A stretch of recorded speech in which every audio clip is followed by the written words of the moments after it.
Assalamualaikum warahmatullahi wabarakatuh. Kuliah interaksi manusia dan komputer pada sore hari ini kita akan membahas mengenai sebenarnya antarmuka seperti apa yang diinginkan oleh user.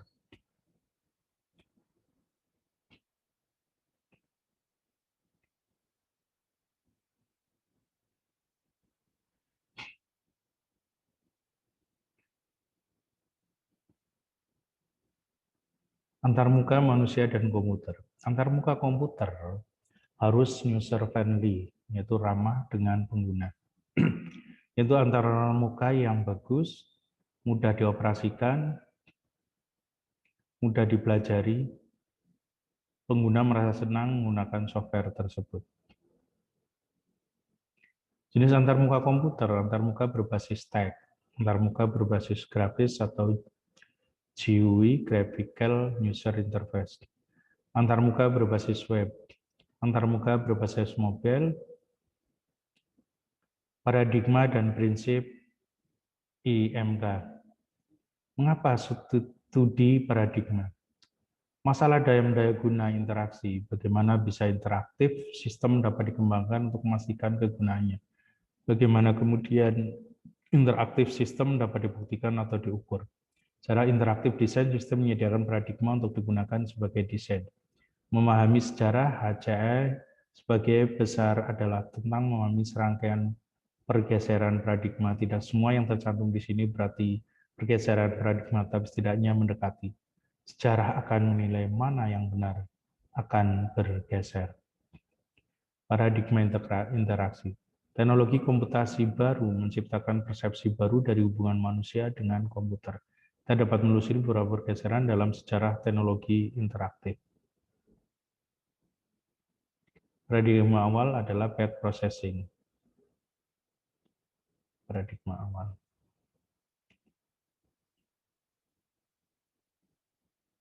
Time sharing. Jadi sudah mulai berbagi lewat komputer, berbagi data lewat komputer. Networking. Sudah mulai bisa saling terhubung satu komputer dengan yang lain dalam satu jaringan yang terkoneksi. Graphic display. Sudah mulai bisa melihat display grafik dari masing-masing komputer.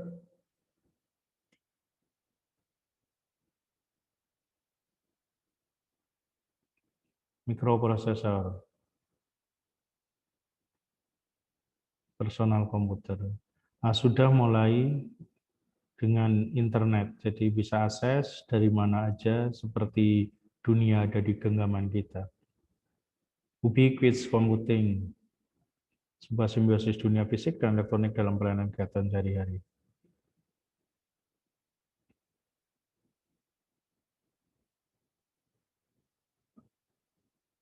My Calendar, ada My Inbox, ada My Kontak, ada My Lokasi, ada My Move, ada My Walk, ada My Musik, ada My Notification, jadi bisa semuanya ada di satu tempat. Jenis paradigmanya, time sharing, video display unit, programming tool, personal komputer, Windows system, metaphor, direct manipulation language, sampai CSCW.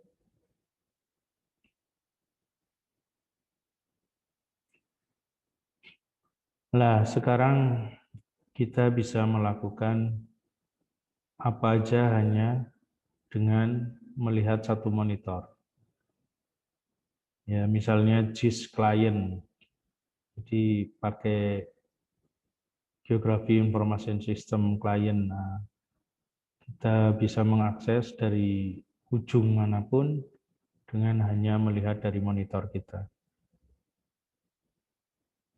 Seperti yang ada dalam gambar, satu sama lain bisa saling sharing, waktunya berbagi, bisa lewat internet, bisa lewat diskusi.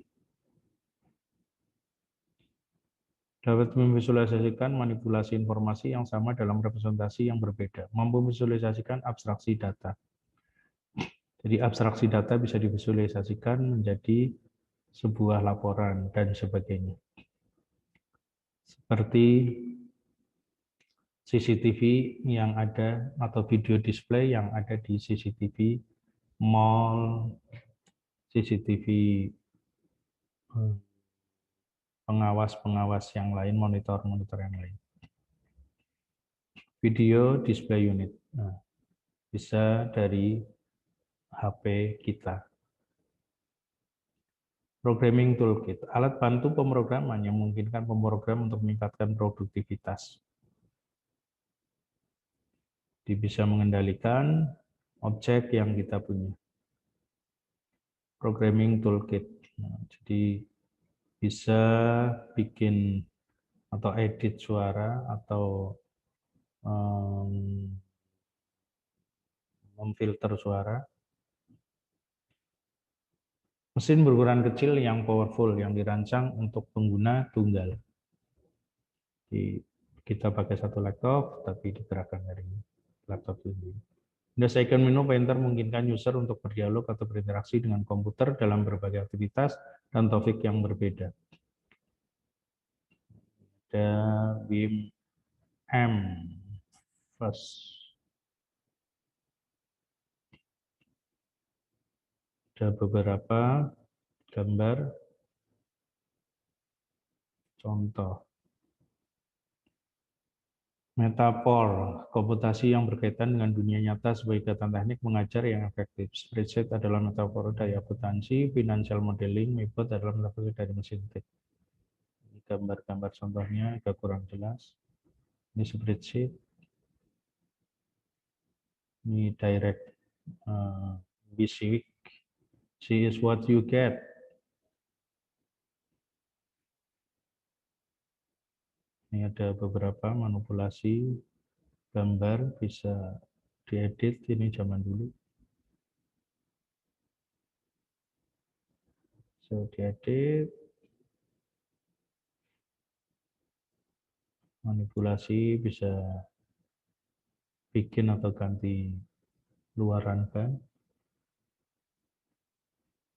Language vs action, kata-kata bisa menjadi lebih keras daripada tindakan. Paradigma bahasa antarmuka sebagai mediator, antarmuka bertindak sebagai agen cerdas. Pemrograman dengan contoh adalah bahasa dan aksi, bahasa sebagai komunikasi dengan interface.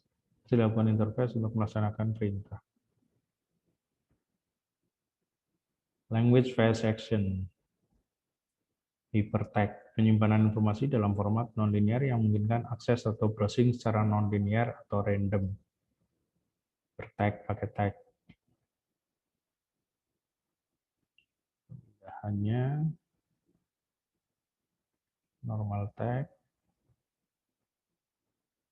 Multimodality. Salah satu cara adalah dengan syarat komunikasi manusia. Penekanan pada penggunaan simultan syarat terganda untuk input dan output. Sistem multimodal interaktif adalah sistem yang bergantung pada pengguna beberapa saluran komunikasi pada manusia, mata, kulit, telinga.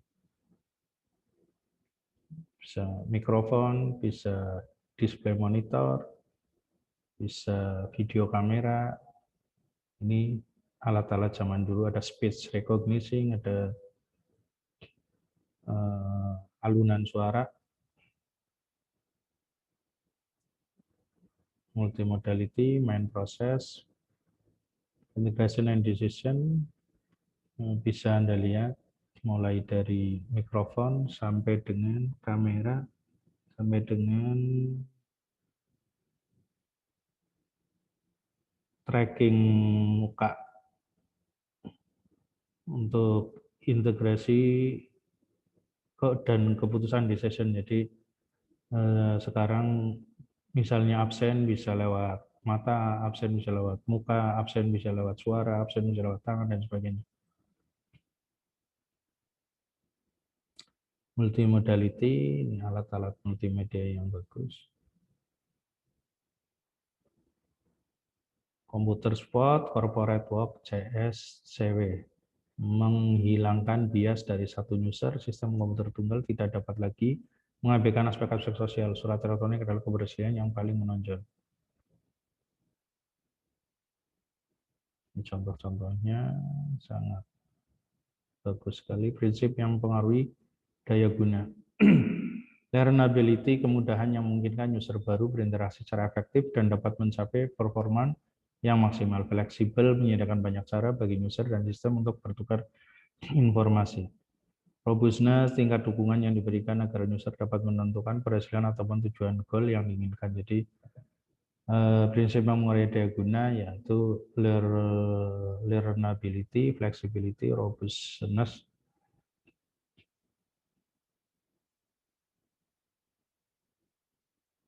Ini yang mempengaruhi learnability, prinsip, definisi prinsip yang terkait bisa dibaca.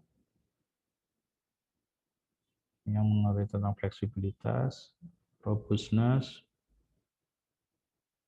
Demikian kuliah pada hari ini. Jadi intinya adalah gimana membuat user friendly atau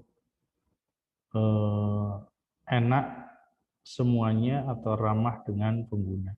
Ramah dengan pengguna itu kita yang harus menciptakan, bukan orang lain yang menciptakan. Demikian kuliah pada sore hari ini.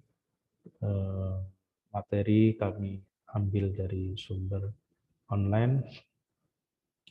Mudah-mudahan kuliah yang singkat ini bisa dipahami dan bisa dimengerti. Assalamualaikum warahmatullahi wabarakatuh.